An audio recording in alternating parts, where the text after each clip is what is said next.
Selamat bertemu lagi bersama Omah Kayu TV channel yang mengulas seputar budaya Jawa dan seluk-beluknya, termasuk kisah-kisah Jawa.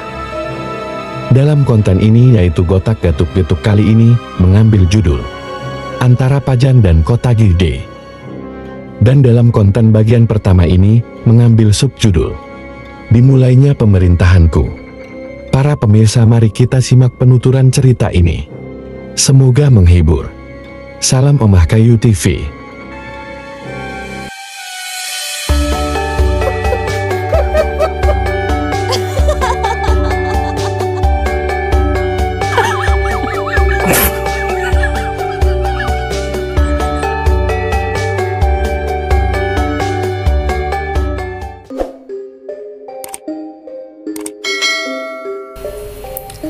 Selamat bertemu kembali pemirsa dan pencinta Omah Kayu TV. Selamat berjumpa dalam konten Gotak Gatuk-Getuk. Ngalor ngidul ora petuk. Oke guys, dalam episode terdahulu yang berjudul Pemuda itu layak menjadi pemimpin, diceritakan dalam episode terakhir bahwa Arya Penangsang telah gugur di tangan Danang Sutawijaya. Akibat gugurnya tersebut, maka Joko Tingkir dinobatkan menjadi raja di Demak dengan pusat pemerintahan di Pajang.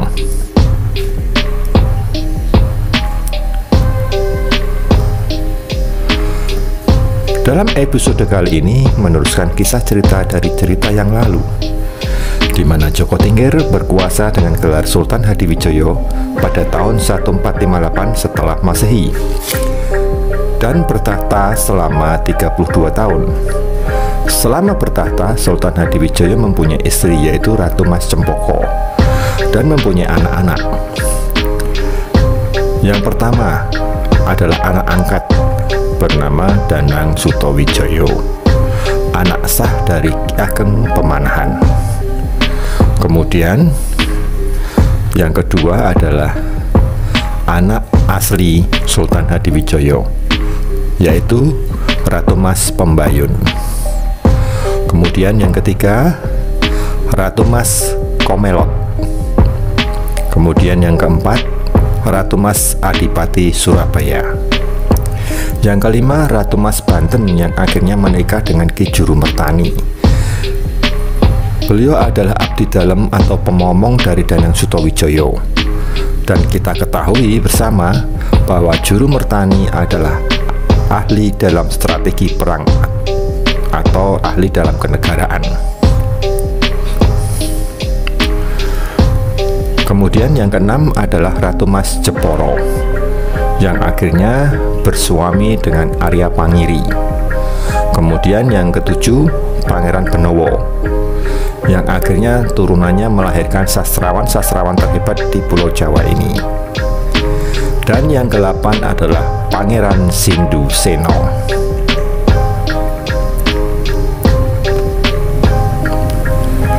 Setelah dilantik menjadi sultan, maka Sultan Hadiwijoyo memberikan hadiah yang telah dijanjikan kepada Dipenjawi, yaitu tanah di Pati.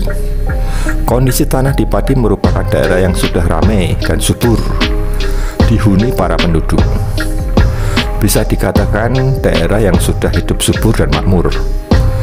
Dengan demikian, berdirilah Kadipaten Pati yang dipimpin oleh Ki Penjawi. Sedangkan Ki Pemanahan mendapatkan daerah Alas Mentaok. Kondisi Alas Mentaok masih berupa hutan belantara, belum dijamah oleh manusia. Bisa dikatakan hutan yang masih banyak dihuni lelembut perikayangan, angker. Daerah tersebut sering disebut tempat jagating lelembut, yang artinya tempat para setan-setan berada di daerah tersebut.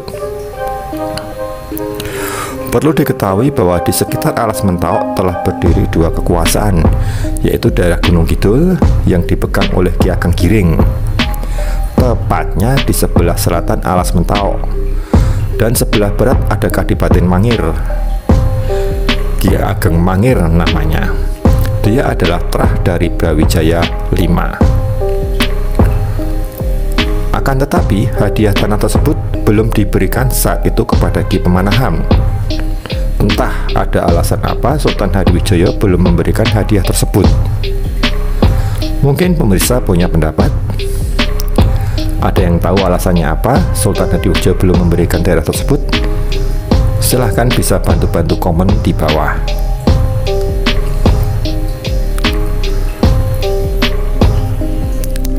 Dari data yang dihimpun Omah Kayu TV, ada pendapat yang mengatakan yang pertama, bahwa Sultan Hadiwijaya ingin memberikan tanah tersebut apabila daerah tersebut sudah ramai, minimal sudah banyak dihuni oleh manusia.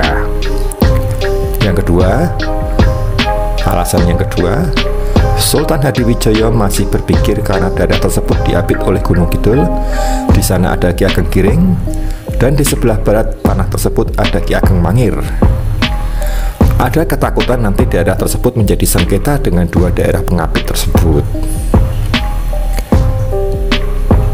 Alasan yang ketiga, Sultan Hadiwijaya pernah mendapat wisik atau bisikan bahwa nantinya akan ada Raja Jawa yang agung dan kekuasaannya melebihi dari Keraton Pajang.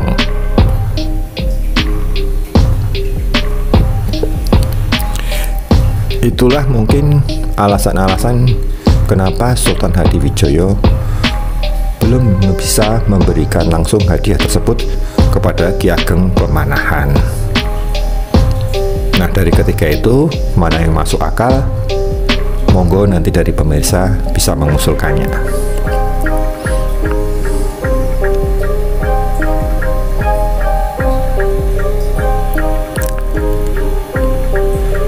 Sebagai orang Jawa, Ki Ageng Pemanahan hanya bersabar karena orang Jawa itu mengutamakan kesabaran daripada emosional.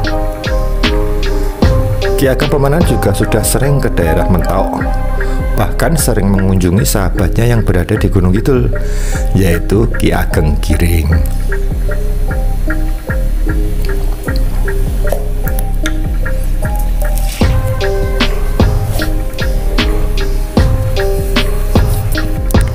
Lambat laun pun orang-orang dari desanya Ki Ageng Pemanahan, yaitu Desa Selo, mulai banyak yang pindah atau hijrah ke tanah Mentau.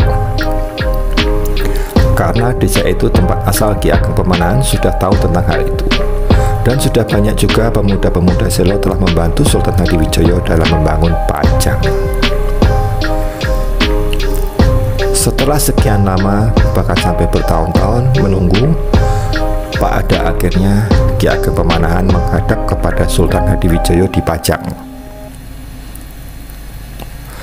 Kedatangan Ki Ageng Pemanahan tersebut disambut baik oleh Sultan Hadiwijaya. Kemudian Ki Ageng Pemanahan menanyakan secara tegas kepada Sultan Hadiwijaya tentang hadiah tanah Mentau tersebut. Ki Ageng Pemanahan berjanji bahwa Mentau atau Mataram akan tunduk kepada Pajang, dan selamanya Mataram akan berada di bawah Pajang. Mendapat pengakuan tersebut dan melihat kesabaran dari Ki Ageng Pemanahan, maka akhirnya tanah tersebut diberikan kepada Ki Ageng Pemanahan. Kesabaran selalu membuahkan hasil yang baik buat semuanya. Bahkan keindahan itu ada di saat kesabaran mengikutinya. Dengan berita dari Sultan Hadiwijaya tersebut, maka berbondong-bondonglah orang-orang Selo hijrah dan pindah secara besar-besaran di tanah Mentau. Mereka mulailah menebang pohon-pohon besar, membersihkan semak-semak buat mereka tinggal. Mereka semua bergotong royong bahu-membahu mendirikan sebuah kadipaten yang saat itu tidaklah besar. Bahkan nama makanan terkenal di kota Yogyakarta yang bernama gudeg, yang sering kita jumpai di Yogyakarta, berawal dari daerah Mentau ini. Perlu diketahui bahwa daerah Mentau banyak pohon buah nangka kala itu. Ki Ageng Pemanahan menyuruh para orang-orang Selo untuk membuat makanan yang tahan lama. Maka diketemukanlah gudeg nangka. Di di mana kata orang bahwa apabila gudeg itu semakin lama, maka semakin enak. Demikianlah Alas Mentok berubah menjadi kadipaten kecil yang sangat ramai. Orang-orang luar kota mulai berdatangan. Mereka ada yang dari kota-kota terdekat, dari Purworejo, dari Klaten. Mereka mulai berdagang di daerah tersebut. Tetapi tetap saja bahwa Kadipaten Mataram tersebut adalah kadipaten yang sangat kecil. Dalam rumah kadipaten tersebut dihuni oleh Ki Ageng Pemanahan dan istrinya, serta putranya yaitu Danang Sutawijaya. Kemudian pembantu Danang Sutawijaya yang bernama Ki Jurumertani berada di rumah terpisah dengan rumah kadipaten. Di dalam cerita-cerita yang sedang berlangsung ini ada cerita mengenai turunnya Wahyu Gagak Emprit yang isinya barang siapa bisa meminum air kelapa muda sekali teguk, maka keturunannya akan menjadi raja-raja Jawa, atau lebih dikenal dengan perjanjian antara Ki Ageng Giring di Gunung Kidul dengan Ki Ageng Pemanahan. Dalam cerita itu bisa disimak di episode terdahulu di channel Omah Kayu TV dengan judul Perebutan Calon Penguasa. Setelah menempati di Kadipaten Mataram Alas Mentok cukup lama dan dikarenakan usia juga sudah tua, maka Ki Ageng Pemanahan tutup usia di tahun 1584. Untuk silsilah Ageng Pemanahan, bahwa Ki Ageng Pemanahan mempunyai anak bernama Danang Sutawijaya yang kelak menjadi Raja Mataram Jogja yang pertama.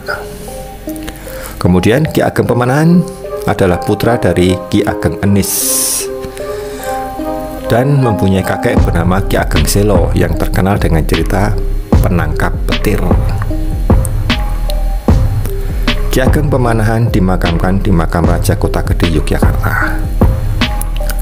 Sebelum meninggal, Ki Ageng Pemanahan pesan kepada Ki Penjawi bahwa Ki Ageng Pemanahan meminta tolong agar Ki Penjawi mendidik Danang Sutawijaya untuk menjadi Raja Mataram, atau mengantarkan Danang Sutawijaya menjadi raja. Pemirsa Omah Kayu yang sangat setia di channel ini, demikianlah cerita episode pertama ini. Semoga menghibur dan bermanfaat untuk pemirsa. Nantikan episode selanjutnya, yaitu episode kedua. Jangan lupa yang belum dukung channel ini untuk subscribe, supaya teman-teman selalu mendapat berita atau cerita update dari Omah Kayu TV. Omah Kayu TV, oke.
Ki Ageng Pemanahan telah mengajari kita untuk hidup bersabar.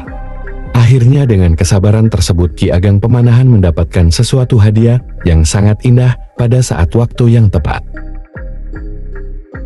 Di balik kesabaran pasti ada hikmah. Yakinlah hidup memang penuh rintangan, kesedihan, dan penderitaan. Tanpa semua itu, kita tidak akan pernah merasakan kebahagiaan yang sesungguhnya. Dengan cinta dan kesabaran, tidak ada yang tidak mungkin.